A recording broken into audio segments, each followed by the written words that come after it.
for over 6 decades since independence, we had a police force that was force-driven in terms of enforcing law and order before the new constitution, and therefore the necessity to transform the police from a force to a service so that they become the go-to institution that we ought to be. And I thank the Lord that we have had the opportunity to live in our country at this point in time when a lot of good stuff has been done to support the police service.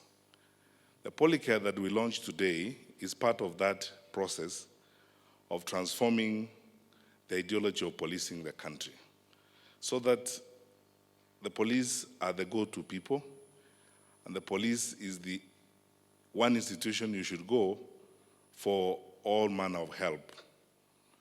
We thank all our partners.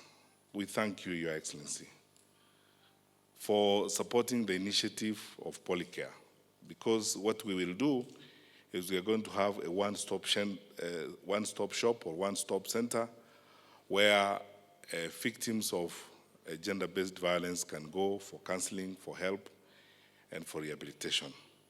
The challenge we have, in my view, is twofold. One, all of us, and on this particular occasion, ma'am, allow me to take advantage of this occasion to address my colleagues in the National Police Service, that we will cover a lot of ground if we changed attitude, because that is the first challenge. All of us must now change our attitude towards our policing responsibilities and understand gender-based violence as the most cruel reality of our society that we have to fight.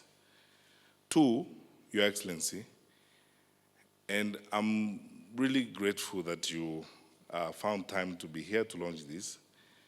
We all need to go out there and build a broad-based coalition and involve others and build community support so that the work that Policare is going to do can be supported by other actors.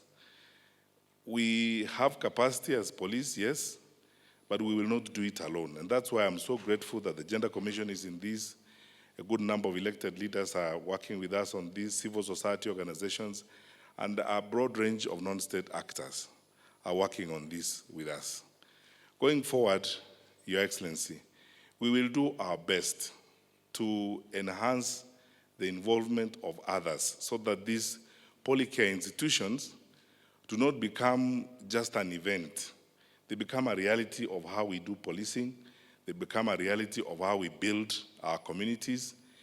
And they become avenues of outreach towards transforming society's attitude towards women, frankly speaking, and dealing with how we handle some of the challenges that we face. What we are doing today, Your Excellency, is the beginning of a journey. The destination and the end state is that we create a public service infrastructure through the police that provides an avenue and an opportunity for gender-based violence victims to be supported and to be addressed. Because then we will be truly a human society that cares for each other and a society that is going to develop. We are not going to develop and do big things, build things and grow our economy when we are also animals in the manner in which we deal with our fellow human beings. So to deal with the animal within, we really have to invest every effort and every opportunity we have to support the growth of the Policare. Before I take my seat, Your Excellency, I need to make this commitment to you that on my own behalf and on behalf of my colleagues at the Ministry of Interior and on behalf of the National Police Service, we will give this all our attention and ensure that as we go forward, even in some of our activities with the county and regional security teams, we will now begin to build a framework of supporting Policare as a way of moving forward.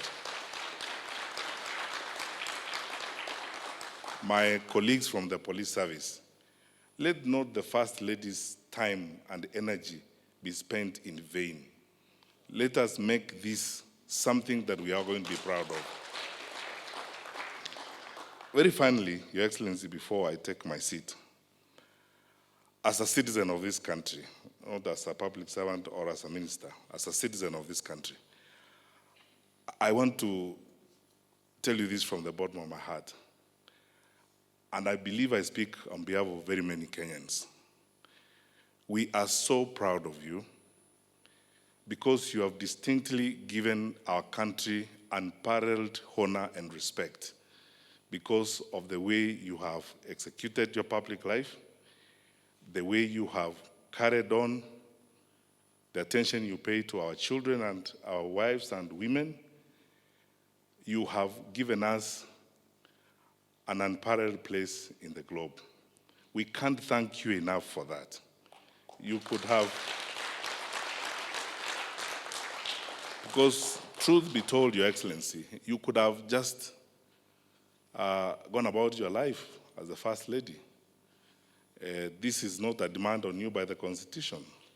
It is out of your grace and the energy that you have personally put into these things that our country has gained respect, and courtesy of the work you do, the issues of children and women in our country have remained on the front burner of the work that we do as a nation. So, Your Excellency, I sincerely thank you as a citizen of this country. And I believe on behalf of many of my colleagues in the public service, we thank you for what you have done to the image of our country and for what you have done to our families as our First Lady.